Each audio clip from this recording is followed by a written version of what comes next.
We're doing things a little different today.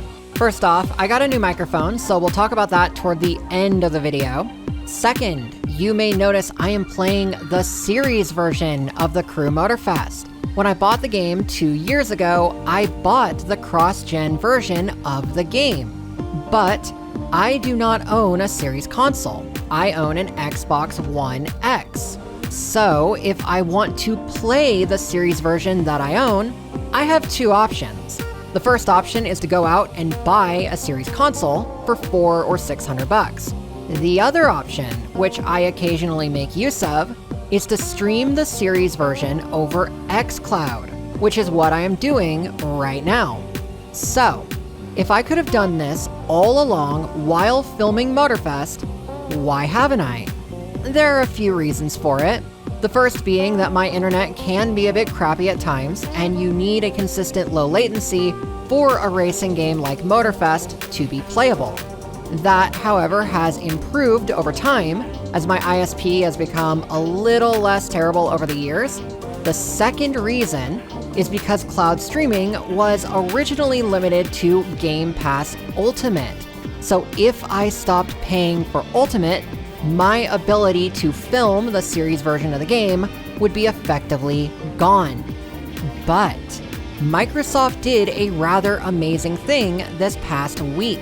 They changed the Game Pass tiers from Core, Standard, and Ultimate to Essentials, Premium, and Ultimate.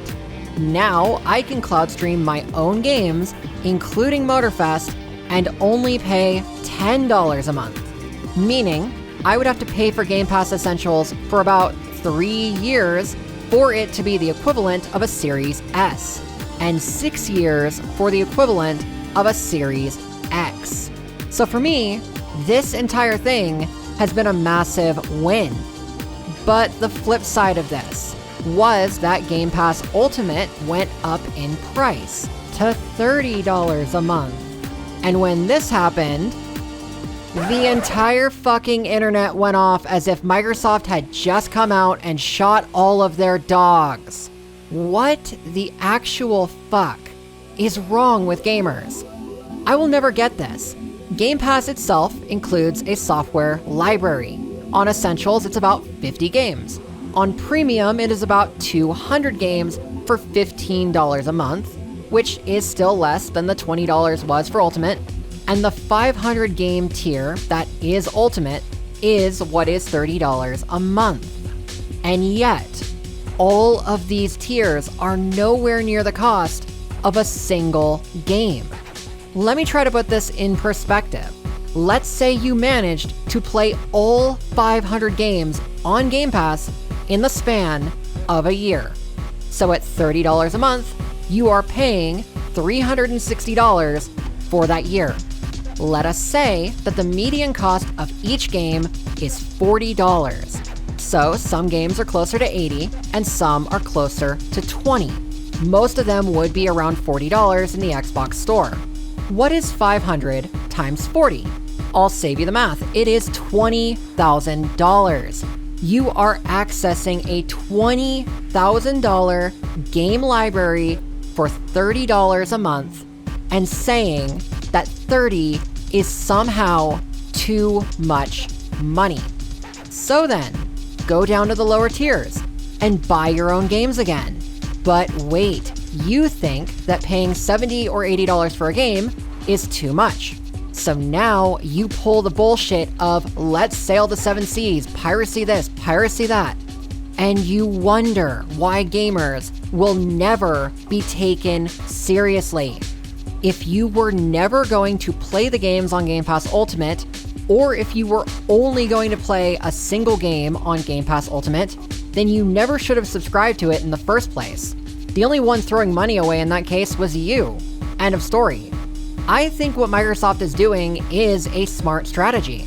They are intentionally disincentivizing Ultimate, which does get people onto the lower tiers. Because the real winners in this strategy are the people who were originally on Core. They get new features, and their cost doesn't go up a single cent. And here's my take.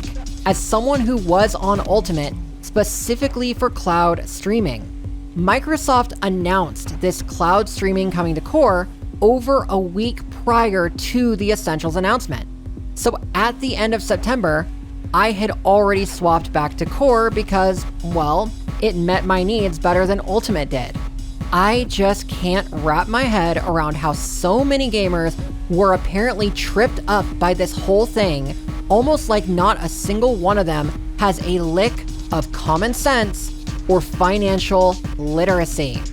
But hey, that's just my 2 cents.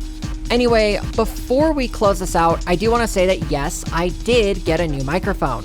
My Samson Meteor decided it no longer wanted to play nice, so I swapped to a Razer Siren V3 Mini. So as I start using it more, particularly as we get closer to 2026, I hope that it will bring a noticeable improvement to my video quality. And yes, I am planning to swap to the series version of Motorfest for filming purposes as we head into 2026. The High Red Special will likely be the last remaining special filmed using the Xbox One version of the game. Anyway, that was it really. Just wanted to give my 2 cents once again. Not that anyone really cares. If you did listen, thank you for watching, and I will see you in a future video.